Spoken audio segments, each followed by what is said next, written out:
Can people get the health care that they need when they need it by virtue of living in this country? And the tacit answer that has come from the media and political establishment of this country in the last year is no. That's not realistic. Healthcare is not a human right.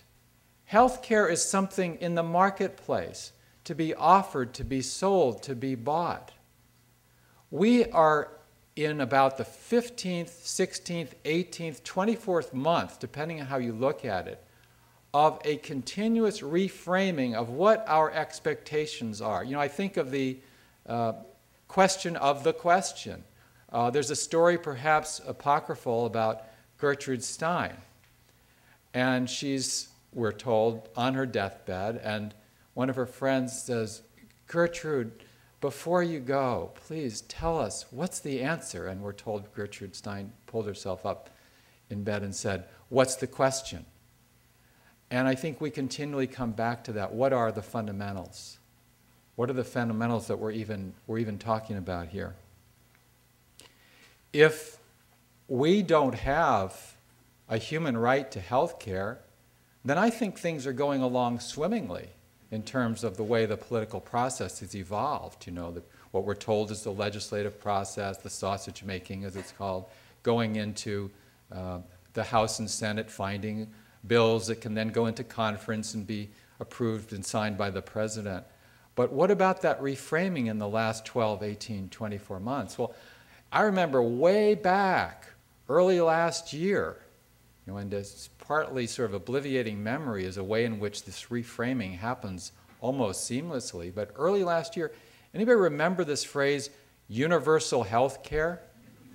Universal health care, what a concept. Well, I remember when I heard it, and I thought about it, and I talked with friends and colleagues, and I started to get very uncomfortable because I thought, you know, Hillary Clinton's for it, Barack Obama's for it. It seems like the whole Democratic Party field running for president is for it. So that must be something that we should at least scrutinize, because what does it mean is what I wanted to know. And I came to feel uncomfortable because universal health care seemed to have so many different interpretations of what it meant that I was feeling uneasy.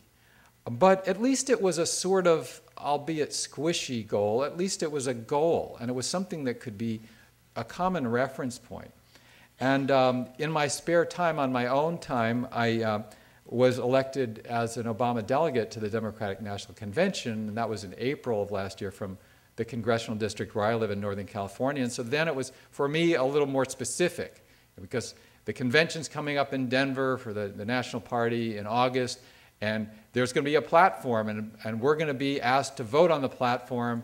And as an activist, as part of the organization Progressive Democrats of America, as somebody who believes that we need to dialogue and take action as people in our country to affect the future, to affect history, not just consume it like Wonder Bread off the shelf or something, I thought, well, let's figure it out. How can we affect the Democratic Party platform?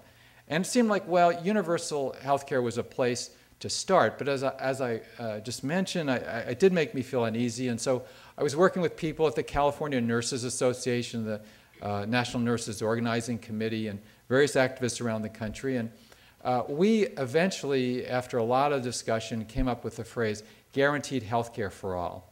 Because it seemed to be a principle that had some clarity to it. Guaranteed health care for all. And it didn't specify single-payer Medicare for all per se, but it was a precept we thought was more clear than the one going around, universal health care. So, long story fairly short, we began to talk to delegates. We wrote up a petition, a statement, and talked to various delegates, both Obama and Clinton delegates, and I guess there were a few Edwards delegates running around.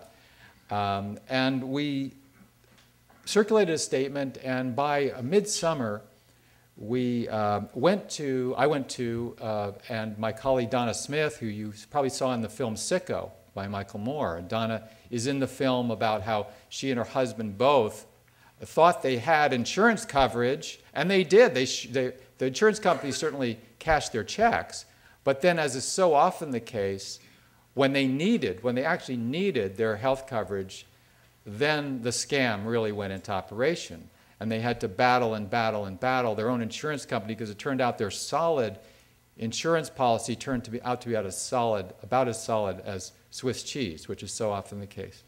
So in any event, we had about 180 delegates to the National Convention. And we went in, and I asked, since we had 180 signatures, could I make a 1-minute statement to the platform committee? And I was very honestly and prophetically told by the director of the platform committee, no way. And that was quite prophetic, because there was no way they were going to let me talk. And so we presented the petition, and then we did more organizing.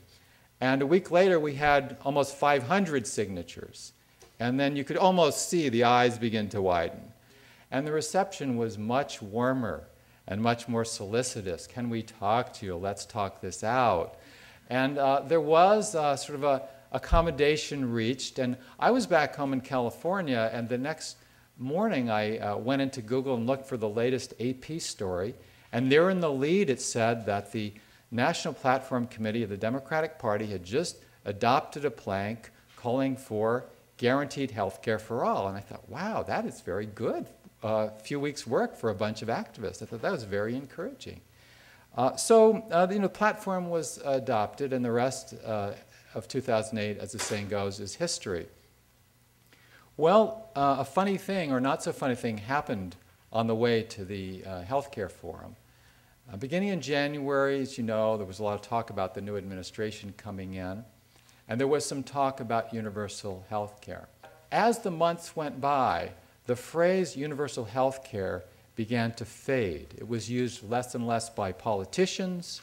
It was used less and less by the pundits, by the reporters, month after month after month. And that's not a coincidence, because the goalposts were being moved, or as the linguist George Lakoff might put it, the issue was being reframed. And it was being reframed in a way that moved further from the concept of healthcare as a human right.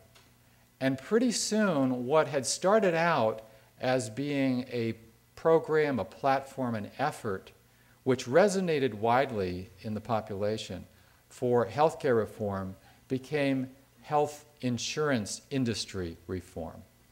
And pretty soon, the major discussion became, what is the effect of this going to be on the insurance industry? How is the insurance industry responding? And of course, they were taking out a lot of TV ads, as were advocates for the Obama plan, which for a while anyway was the public option.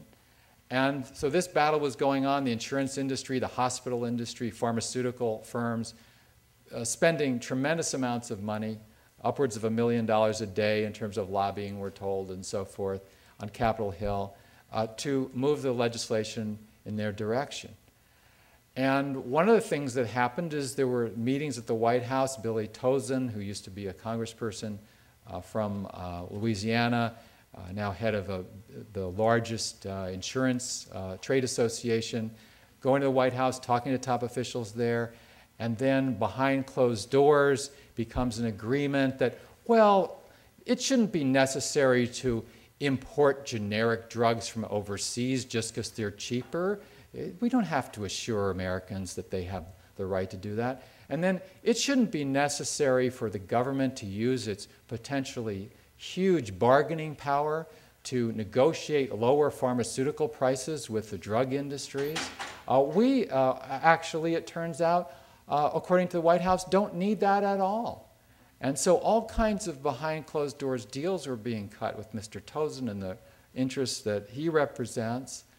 And further, month by month, we had a reframing of this debate.